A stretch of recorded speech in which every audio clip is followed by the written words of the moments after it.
더위와 싸우시느라 벌써 아직 초복도 안 됐는데 그럼에도 불구하고 수예배에 나오신 여러분을 사랑하고 축복합니다. 옆 사람과 인사하십시다. 오늘도 만나서 반갑습니다. 잘 오셨습니다. 은혜 많이 받으세요. 영상으로 예배하신 분들 중에도 주의 은혜가 함께 하시기를 바랍니다.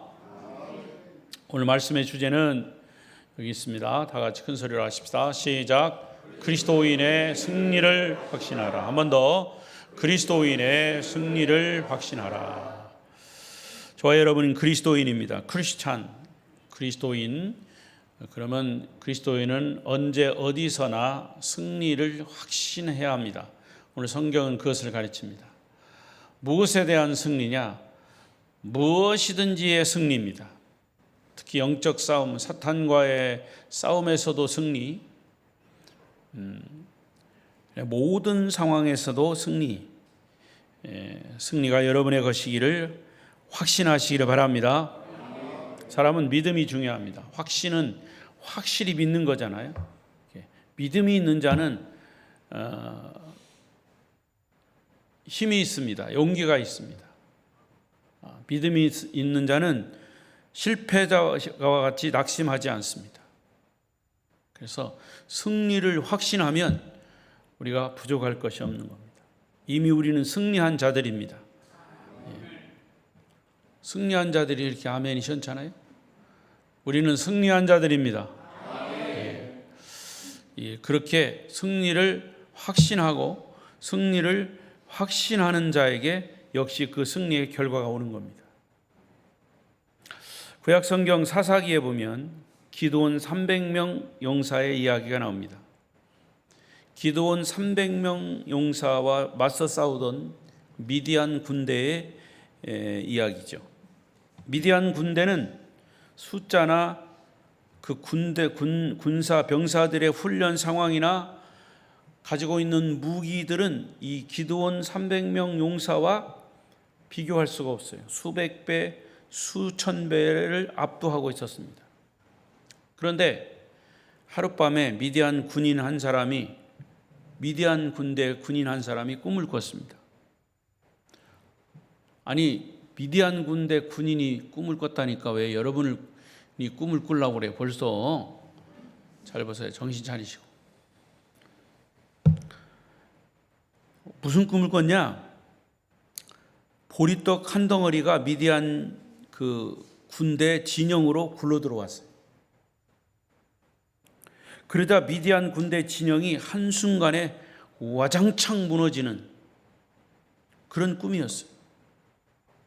이 병사가 꿈을 깬 후에 이 꿈이 무슨 의미인가 생각하다가 옆에 있는 병사에게 내가 그런 꿈을 꿨는데 우리 진영에 큰 보리떡 한 덩이가 막 굴러 들어왔는데 아마도 이게 우리와 지금 맞닥뜨릴 기드온 군대일 것이다.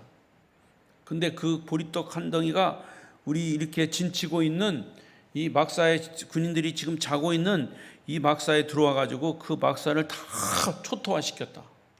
그런 꿈을 꿨다. 아마 우리 군대가 패배할 것 같다. 라는 이야기를 전했어요. 그랬더니 그 병사는 또 다른 사람에게 삽시간에 그 이야기가 퍼졌어요. 결국 나팔을 불었습니다. 나팔수가 나팔을 불었어요. 그러자 거대한 미디안 군대 전체에 순식간에 이 패배의식이 확산되기 시작하더니 그 나팔을 분 이유는 미디안 군대가 쳐들어오니까 전쟁을 준비해라 이런 나팔이었는데 그들이 이야기 전에 들은 것이 미디안 군대가 기드온 군대가 쳐들어오면 우리는 망할 것이다, 패배할 것이다 이런 의식이 확 퍼졌기 때문에 결국 그 나팔 소리를 들은 이 미디안 군대들이 다 삽시간에 흩어져 버렸어요. 여러분, 우리가 인생을 살면서 부딪히는 여러 가지 삶의 과정에서 성공했느냐 실패했느냐, 성공하느냐 실패하느냐 이런 결정은 어떤 조건이나 환경보다는 그 사람이 가지고 있는 생각입니다. 승리할 수 있다는 마음의 확신, 이것이 승리와 성공을 가능하게 하고 때로는 실패를 만나게 되는 거죠. 자, 우리는 성경 속에서 이러한 확신을 사도 바울에게서 배울 수 있습니다. 사도 바울이 살던 시대는 로마의 막강한 권력이 전 세계를 지배하고 있었습니다. 그래서 모든 길은 로마로, 그런 얘기를 했습니다. 그런데 사실은요, 모든 길은 로마로.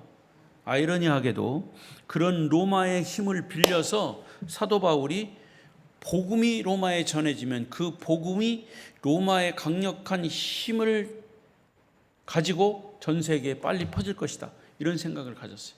하나님 주신 생각이죠. 실제로 그랬습니다. 그래서 사실 바울이 로마에 가고 싶어 했습니다. 성경을 보면, 사도행전을 보면 로마에 계속 가고 싶어 했어요. 그래서 결국 갔죠. 어떻게 갔습니까? 배 타고 갔어요. 배 타고 갔는데 제수의 몸으로 갔어요. 하나님의 절묘한, 그때 당시로 돈을 주고 갈 수 없습니다.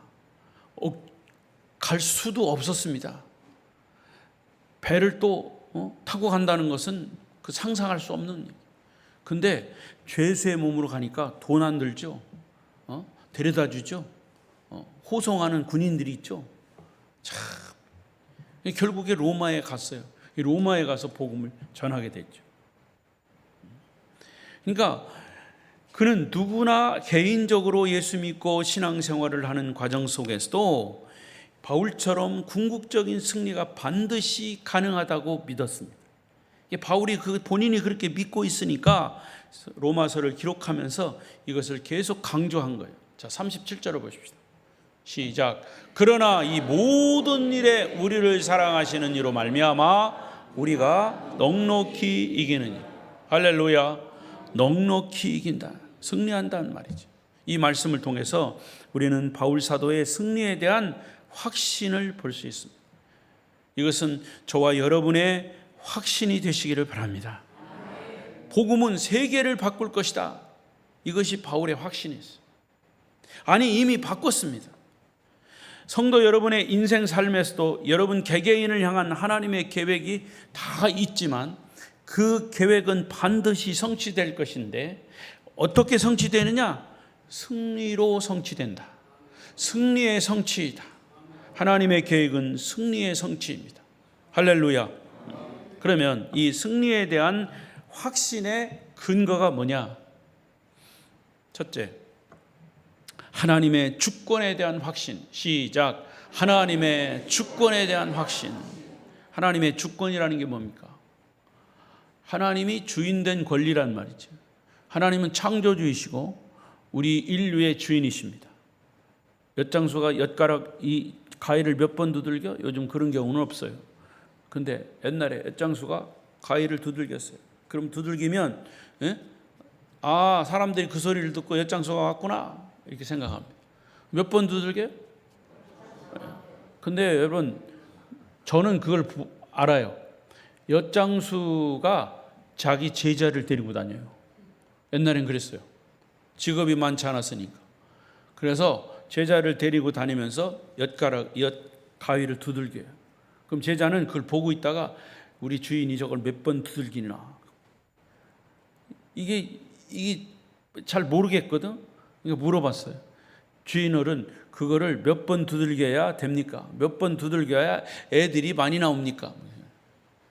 야, 그거는 내 마음대로 두드리는 거야. 그게 바로 엿장수 가위 주권이에요. 엿장수 마음대로. 그것을 주권이라고 합니다. 여러분, 하나님의 주권이에요. 하나님의 주권. 우리가 참된 그리스도인이고 거듭난 성도라면 먼저는 예수 믿는 순간부터 내 인생의 주인은 하나님이심을 믿는 것부터 시작이 되는 거예요. 그래서 믿음은 뭐다? 주인 바꾸기다. 따라하십시다. 믿음은 주인 바꾸기다. 믿음이 없을 때는, 하나님을 향한 믿음이 없을 때는 주인이 내가 있어요. 내가 내 인생의 주인이야. 내 인생은 나의 것. 노래도 있잖아요. 그러니까 내 인생은 내 것이었어요. 근데 복음을 깨닫고 나서 보니까 하나님은 나를 창조하신 분이고 인류를 창조하신 분, 인류에게 구원의 복음을 주신 분이구나. 결국 내가 믿음의 생활을 시작하는 것은 주인을 바꿔야 되는구나 하는 것을 깨닫는 거죠. 자, 또 얘기합니다. 여러분, 내가 내 인생의 주인이면 내 모든 삶은 누가 책임져? 내가 책임지는 거예요. 내가 책임져. 그러나 내 인생의 모든 삶이 하나님이시다라고 하면 누가 책임져? 하나님이 책임지는 거예요. 그런데 성경을 보십시오. 하나님이 책임지면 모든 것이 승리하는 거예요. 모든 것이 성공이에요. 뭐가 그렇게 못마땅합니까? 예? 모든 것이 승리라는데 예? 아멘이 더위 먹었어요? 모든 것이 승리합니다. 하나님의 승리는 나의 승리입니다. 그리스도인의 승리입니다. 그러니까 여러분, 주인 바꾸기를 수시로 해야 돼요. 아니, 이미 바꿨지만은 그 수시로 해야 된다는 것은 주인이 하나님이 됐다가 또 어떤 때는 내가 됐다가 막 그러는 거예요. 우리 그리스도인의 삶에 하나님이 놀라운 승리의 계획을 준비하셨다는 사실을 확신하시기를 바랍니다.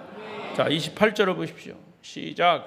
우리가 알거니와 하나님을 사랑하는 자 곧 그의 뜻대로 부르심을 입은 자들에게는 모든 것이 합력하여 이게 선을 이룬다는 말은 모든 것이 다 합력해서 승리한다 그 말이에요. 그런데 여기 보니까 28절을 시작하면서 바울은 우리가 알거니와 그랬어요. 우리가 알거니와 뭐를 안다는 거예요? 무엇을 할까요? 자, 26절과 28절을 비교해서 보면 답이 나와요. 26절을 보겠습니다. 시작.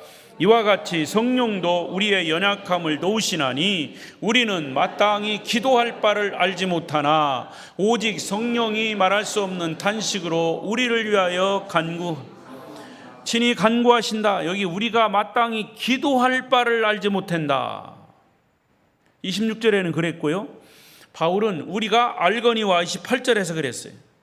이 말은 우리는 우리들의 인생 삶에 대한 하나님의 계획이 무엇인지 모르는 일들이 많다는 거지. 이것일까 저것일까? 어떤 때는 이것을 선택할까 저것을 선택할까? 이걸 선택해야 좋은 선택인지 이걸 선택하면 나쁜 선택인지 모른단 말이지. 하나님의 원하시는 선택이 뭔지 모른다는 거죠. 우리는 현재나 미래를 알지 못할 뿐 아니라 우리가 할 수 없는 불가능한 일들이 너무나 많습니다. 그럼에도 불구하고 바울은 우리가 이렇게 모르는 것들이 많은데도 우리가 알거니와 그랬어요. 알거니와 하나님을 사랑하고 그 뜻대로 부르심을 입은 자들에게는 모든 것이 합력하여 마침내 하나님의 선을 이루게 하신다고 고백합니다. 그러면 여기서 하나님의 선이라는 말이 뭘까? 자, 이 말은 우리가 아는 것은 하나님의 승리는 우리의 승리다. 이것은 아는 거예요.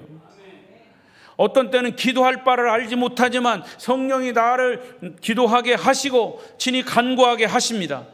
그리고 우리가 아는 것은 하나님의 승리가 내 승리라는 것을 알게 되는데 여기 마지막에 모든 것이 합력하여 선을 이룬다. 하나님의 선이 뭘까? 29절에 답이 있습니다. 29절 시작. 하나님이 미리 아신 자들을 또한 그 아들의 형상을 본받게 하기 위하여 미리 정하셨으니 이는 그로 많은 형제 중에서 맏아들이 되게 하려 하심이니라. 선이라고 하는 것은 바로 하나님의 아들 예수 그리스도의 형상을 본받는 것이다. 그 아들의 형상을 본받게 하기 위하여 그리스도의 인격을 담는 것이다 그 말이에요. 우리의 삶에서 무엇을 경험하든 그 모든 불행과 역경 고통에도 불구하고 하나님은 마침내 예수 믿는 사람들이 예수를 본받게 한다는 얘기예요. 그것이 우리에게는 최후의 승리가 된다는 거죠. 예수님을 본받는 것이 하나님이 우리를 위해 준비해 놓으신 최고의 선입니다. 이 사실은 반드시 성취될 것이다. 예수님의 형상을 담는 일이 마침내 완성된 것을 뭐라고 그러냐? 영화로움. 영화로움. glorification. 영화로움. 30절에 나옵니다. 3절 읽어보기 시작. 또 미리 정하신 그들을 또한 부르시고 그들을 또한 의롭다 하시고 의롭다 하신 그들을 영화롭게 하셨다. 우리를 결국에는 하나님의 형상, 예수 그리스도의 형상을 닮은 사람으로 영화롭게 만드신다는 거예요. 하나님이 저와 여러분을 선택하시고 어느 날 우리를 부르셨어요. 칭의. 그래서 우리는 주님을 영접하고 그분의 자녀가 되었습니다. 내가 그를 믿는 순간 하나님은 나의 죄를 용서하실 뿐 아니라 나를 의롭다고 인정하셨습니다. 그리고 마침내 우리의 삶에서 경험하는 모든 사건을 통해서 연단하시고 훈련하십니다. 모난 부분 깎아내고 더해야 할 부분은 더하시면서 만들어 가시다가 마침내 예수님의 빛나는 인격을 닮은 존재로 하나님 앞에 세워 주십니다. 그것이 영화로움입니다. 영화의 순간. 그래서 사도 바울은 이러한 사실을 안다, 알거니와 고백한 겁니다. 이 사실을 내가 안다라고 말했지 느낀다라고 말하지 않았습니다. 여러분 무슨 말이냐면 누구나 고통이 오면 바늘 가지고 옆 사람 조는 사람 팍 찔러봐요. 뭐라 그래요? 아프다 그러지. 아파하는 것은 느끼는 겁니다. 아파! 근데 희한하게 조는 사람 깨우면 뭐 하네요. 나 안 졸았다고. 솔직히 이 찔러서 아픈 것은 부인할 수 없는 느낌이에요. 아픔은 아픔이고 고통은 고통이고 슬픔은 슬픔입니다. 우리가 알고 있는 것은 고통이 기쁨이 될 수 없는 거고요. 슬픔이 영광이 될 수는 없어요. 우리가 경험하는 고통, 슬픔, 불행, 역경, 재앙 이 모든 이것은 우리를 훈련하시는 하나님의 과정입니다. 주님의 성품을 닮아가는 하나님의 주권, 그것을 가지고 우리를 단련시키는 훈련의 과정, 그게 누구의 손에 의해서 우리가 훈련받느냐? 하나님의 주권에 의해서. 그래서 바로 바울은 하나님의 주권을 내가 안다고 고백하는 겁니다. 자, 그 좋은 예가 구약의 요셉입니다. 얼마나 억울한 일을 많이 당했습니까? 그것도 가족인 형들에 의해서 배신당하고 노예로 팔려가고 죽음의 사지로 던져지고 가까스로 목숨이 구출되는가 했는데 다시 이웃나라 애굽의 노예로 팔려 그러나 하나님의 오묘하고 놀라운 섭리는 마침내 요셉을 국무총리로 만드셨습니다. 그때 자기 조국 이스라엘 땅에 가뭄이 들었습니다. 양식을 구걸하기 위해서 고장에서 자기 형제들이 찾아왔습니다. 자기를 죽음의 사지로 몰아넣었던 형제들이 자기 앞에 무릎을 꿇고 엎드려서 곡식을 구걸하는 그 장면, 요셉에게는 원수를 갚는 절호의 기회였습니다. 그러나 요셉은 그 자리에서 형들에게 말합니다. 사랑하는 형제들이여, 형님들이여, 근심하지 마십시오. 나를 팔고 죽이려 했던 당신들의 과거의 그 배신 때문에 나를 두려워하지 마십시오. 오늘 이 순간이 있기 때문에 나는 당신들을 도울 수가 있고 기근에 처한 내 민족 이스라엘을 구할 수가 있었습니다. 이 모든 일을 하신 분은 하나님이십니다. 하나님이 나를 당신들보다 먼저 이곳에 보내시고 이 모든 상황을 인도하셨습니다. 섭리하셨습니다. 따라서 나는 형님들에게 아무런 원망이 없습니다. 여러분 얼마나 성숙한 그런 모습, 이렇게 성숙하게 이야기할 수 있는 것은 역시 하나님의 주권에 의해서입니다. 형제들을 용서하고 그 상황에서 넉넉한 승리자로 설 수가 있었던 것이죠. 이러한 믿음은 요셉의 하나님의 주권과 계획 그리고 섭리에 대한 확신 때문이다. 여러분, 여러분의 인생 삶도 하나님의 주권과 섭리 속에 있음을 믿으시기 바랍니다. 그 결과는 최후의 승리인 것임을 확신합니다. 두 번째는 하나님이 주신 선물에 대한 확신. 시작. 하나님이 주신 선물에 대한 확신. 우리가 승리할 수 있는 확신은 하나님의 선물. 뻔한 거죠. 하나님의 선물은 뭐예요? 예수 그리스도예요. 하나님 우리의 고통과 실패를 경험하는 동안에 우리에게 있어야 할 진정한 필요, 그의 선물을 통해서 반드시 주신다고 하는, 채워주신다고 하는 확신을 주신 겁니다. 32절을 보십시다. 32절 시작. 자기 아들을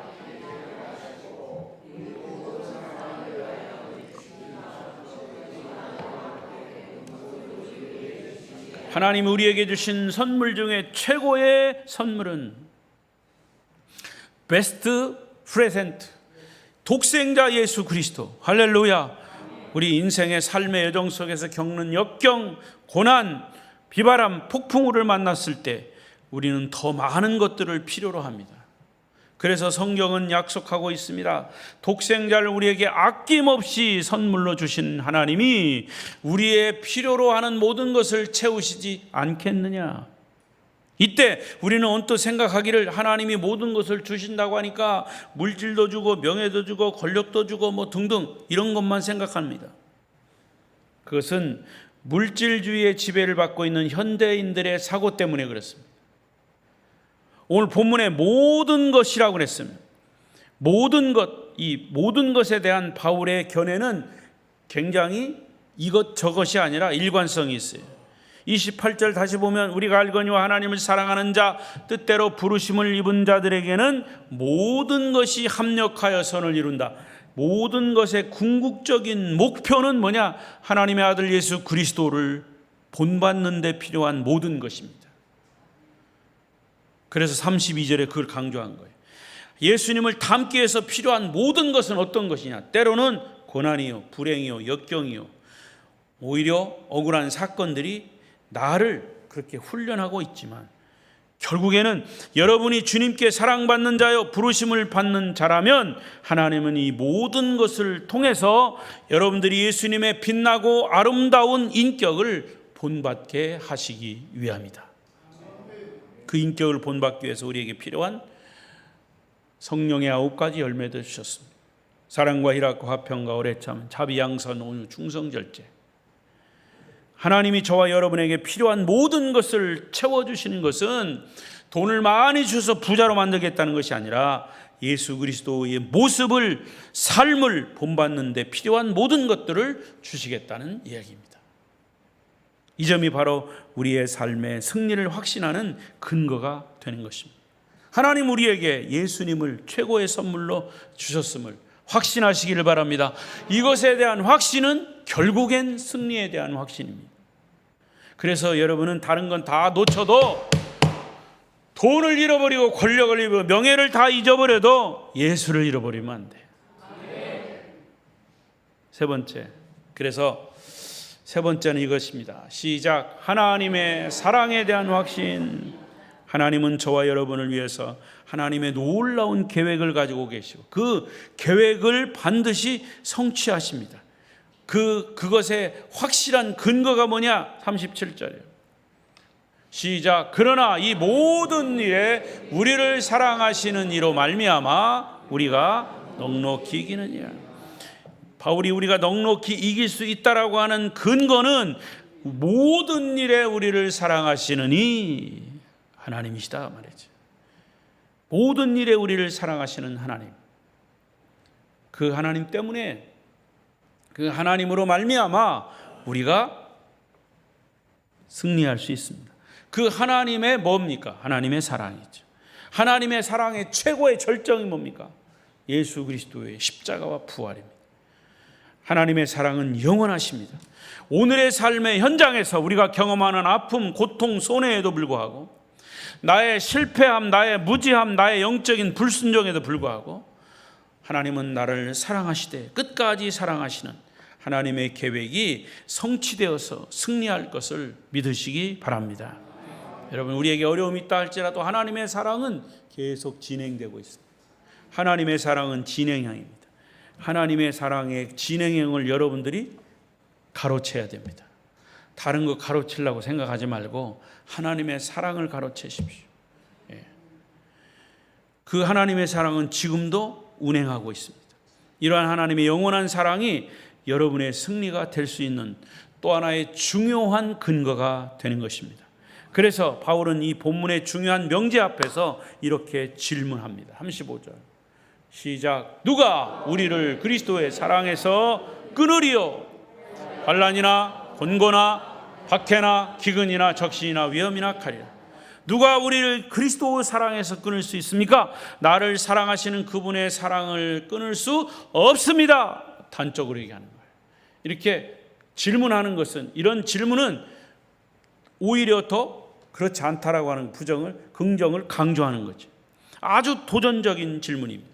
그리고 주님의 사랑에서 우리를 끊어낼 수 있는 가능성들, 주님의 사랑을 끊어낼 수 있는 가능성들을 여기 계속 언급했어요. 하나하나 제시하고 있어요. 그렇지만 이 모든 것들은 주님의 사랑을 하나님의 사랑이 우리에게 있을 때 다른 어떤 것도 그것은 끊어낼 수 없다. 첫째, 환경적인 요인들. 35절에 환경적 요인들. 환난, 곤고, 박해, 기근, 적신, 위험, 칼, 이 환경적인 요인들이에요. 잘 생각해 보십시오. 환경적 요인들. 이 환경적 요인들 때문에 예수 안 믿는 사람 많아요. 예수를 떠나는 사람이 많아요. 그 환경적 요인들이 하나님의 사랑을 끊어버린단 말이죠. 환난, 곤고, 박해. 지금도 우리 오지 집사님 기도했지만은 지금도 전 세계 이 복음을 증거하는 선교사들에게 오는 박해, 목숨을 담보로 한 그 복음 전함. 이게 우리는요, 우리나라에 사는 게 이 자유롭게 이 자유민주주의 대한민국에서 사는 게 얼마나 행복한지 그 사람들을 한 번씩 가서 봐야 되죠. 만나든지. 얼마나 박해가 심한지. 그런가 하면 기근, 밥도 못 먹고, 적신, 위험, 칼, 이런 것들이 다 환경적 요인들이에요. 이 환경적 요인도 하나님의 사랑을, 우리에게 온 하나님의 사랑을 끊을 수 없다. 그리고 38절 9절 읽어요. 시작. 내가 확신하노니 사망이나 생명이나 천사들이나 권세자들이나 현재일이나 장래일이나. 여기 내가 확신하노니 사망이나 생명이나, 이 말은 뭐예요? 즉 우리의 생존을 위협하는 어떤 것도 하나님의 사랑에서 우리를 끊지 못한다. 사망이나 생명이나. 여러분이 가장 무서워하는 게 뭡니까? 죽음이죠. 죽음. 그래도 다행이에요. 예배 시간에 와서 편안히 주무시는 것도 내가 계속 얘기는 하지만 다행이라고 생각해요. 죽지 않으니까. 주무시는 거니까. 여러분, 죽음처럼 무서운 게 없습니다. 그렇지만 그 죽음도 하나님의 사랑을 끊어낼 수 없다. 그 다음에 천사들이나 권세자들. 이건 뭐예요? 우리를 공격하고 위협하는 어떤 영적인 공격. 이것도 그리스도의 사랑에서 우리를 끊어낼 수 없다. 또 현재일이나 장래일. 지금 여러분들이 경험하고 있는 모든 것, 또 앞으로 미래에 경험하게 될 모든 것, 이것까지도 그리스도의 사랑을 끊어낼 수 없다는 것. 능력, 어떤 초자연적인 능력의 사건, 이것도 그리스도의 사랑에서 끊어낼 수 없다. 높음, 깊음, 인간에게는 저 높은 곳과 깊은 곳에 대한 공포가 있습니다. 그럼에도 불구하고 이 모든 것들을 그리스도의 사랑 끊어낼 수 없는 것이죠. 다른 어떤 피조물이라도 우리를 그리스도의 사랑 안에, 우리 주 그리스도 예수 안에 있는 하나님의 사랑에서 끊을 수 없다. 자, 여기 그냥 한 문장으로 쭉 되어 있지만 하나하나를 생각해 보면 이것이 우리에게 있는 우리의 삶의 모든 분야에, 우리의 삶의 모든 분야.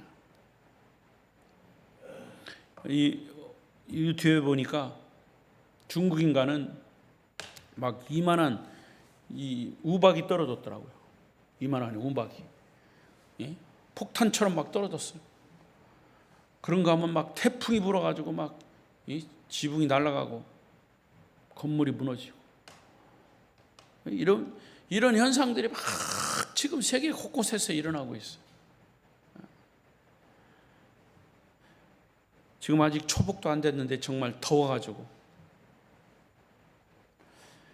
그렇지만 그 모든 것들 이 상황들은 하나님의 사랑에서 우리를 끊어낼 수 없다.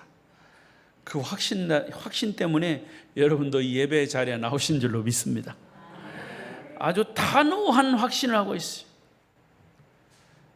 오래전에 나온 책이죠. 죽으면 죽으리라. 고 안희숙 사모님, 남편이 목사님인데 일찍 돌아가시고, 이 안희숙 목사님, 사모님이 쓴 죽으면 죽으리라, 한때 서점에서 베스트셀러로 명성을 떨친 책입니다.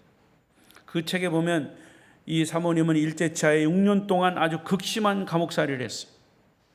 하나님만 섬기는 그리스도인으로서 일본의 천황을 신으로 섬기는 신사에 절을 할 수 없다고 생각한 그는 믿음의 절개를 지키기 위해서 처녀의 몸으로 감옥에 끌려가서 모진 고문을 당하다가 조국의 해방과 함께 추록을 했어요. 그때 그는 책을 썼죠. 그 책 속에서 아주 충격적인 고백을 합니다. 나는 자격이 부족한 탓으로 실격된 순교자다. 진실로 나는 예수님을 위해 죽기로 결심하고 나섰는데 나는 내 뜻을 이루지 못하고 순교를 잃었을 때, 순교의 기회를 잃었을 때 나는 섭섭해서 몹시 통곡을 했다. 여러분, 6년 동안 지긋지긋한 감옥 생활에서 풀려난 처지에서 다른 사람 같으면 뭐라고 하겠습니까? 할렐루야, 감옥에서 풀려나게 하시니 감사합니다, 이렇게 고백했을 거예요. 그러나 반대로 그는 순교하지 못한 것이 원통해서 울었다고 했습니다. 무엇이 그를 그렇게 강하게 만들었을까요? 이 책에서 설명이 나옵니다. 양순한 양떼 같은 성도들이 도살하는 악한 자들 앞에서 그 모진 매와 고문에도 불구하고 외마디 소리 한마디 안 하고 견디는 그 진절머리 나는 참상을 볼 때 나는 왜 그랬는지 몰라도 급한 말로 주여 천사를 보내서 속히 이 모든 사실을 사진 찍으세요. 속히 주여 사진을 찍으세요 하며 발을 구르며 부르짖었다. 나는 예수님이 어떠한 사랑으로 순교자들을 사랑하셨으며 완삭도 되지 못한 나를 역시 그 어떠한 사랑으로 사랑하셨는가를 나는 이 책에 다 기록할 수 없다. 그는 그렇게 고백하고 있습니다. 여러분, 이 말이 이해가 되십니까? 환난이나 곤고나 핍박이나 적신이나 위험이나 칼이나 와도 왜 마음이 흔들리지 않는 것입니까? 하나님의 자녀가 모진 고문에도 꺾일 수 없는 이유가 어디 있습니까? 대답은 하나입니다. 우리를 사랑하시는 예수 그리스도의 사랑의 힘 때문인 거죠. 하나님의 사랑의 힘 때문인 거죠. 그것을 안희숙 사모님이 증명해 주신 겁니다. 37절에 또 말씀합니다. 이 모든 일에 우리를 사랑하시는 이로 말미암아 우리가 넉넉히 이기느니라. 읽어요. 시작. 그러나 이 모든 일에 우리를 사랑하시는 이로 말미암아 우리가 넉넉히 이기는. 할렐루야. 성도 여러분이요, 하나님의 사랑은 과거나 현재나 앞으로 영원토록 변하지 않습니다. 변하는 것은 우리의 마음이지요. 아침 저녁으로 변하는, 조변 섞게 하는 것이 우리들의 믿음이지요. 하나님이 나를 정죄하지 않을까 불안해하지 않아도 됩니다. 하나님이 나를 벌하지 않을까 걱정하지 않아도 됩니다. 하나님은 지금도 변함없이 여러분을 사랑하신다는 사실을 다시 한번 확신하시기를 바랍니다. 하나님의 사랑은 영원히 변치 않습니다. 그 크신 하나님 사랑 말로 다 형용 못하네. 저 높고 높은 별을 넘어 이 낮고 낮은 땅 위에 죄범한 영혼 구하려 그 아들 보내사 화목제물 삼으시고 죄 용서하셨네. 다 같이 하나님 크신 사랑은 증량다 못하며 영원히 변치 않는 사랑 성도여 찬양하세. 말씀을 맺겠습니다. 사랑하는 성도 여러분이여, 저와 여러분의 인생 삶에 닥쳐오는 불행과 역경과 고난에도 불구하고 만일 우리가 내 삶에 대한 하나님의 분명한 계획, 섭리, 비전을 우리가 확신한다면 우리를 사랑하시는 주님 때문에 우리는 넉넉히 승리할 것입니다. 그리고 우리 인생 삶의 여정에서 정말 우리에게 필요한 모든 인격적이고 도덕적이고 영적인 것들을 성실하게 공급하시는 하나님을 믿고 확신할 수 있다면 우리를 사랑하시는 주님 때문에 우리는 넉넉히 승리할 것입니다. 또한 우리의 삶의 최악의 상황에서도 나를 향한 하나님의 사랑이 계속 공급된다는 것을 믿고 확신할 수 있다면 바울과 같이 혹은 고 안희석 사모님처럼 우리를 사랑하시는 주님 때문에 우리는 넉넉히 승리할 수 있습니다 라고 고백해야 할 것입니다. 다시 한번 여러분에게 도전합니다. 여러분들 마지막 주님 앞에 섰을 때 하나님, 저는 하나님이 저의 인생에 대해서 계획하신 그 계획대로 승리의 삶을 살았습니다. 승리의 삶을 살았습니다. 따라하십시오. 승리의 삶을 살았습니다. 승리의 삶을 살았습니다. 당당하게 그렇게 고백할 수 있기를 축복합니다. 축복합니다. 기도하십시오.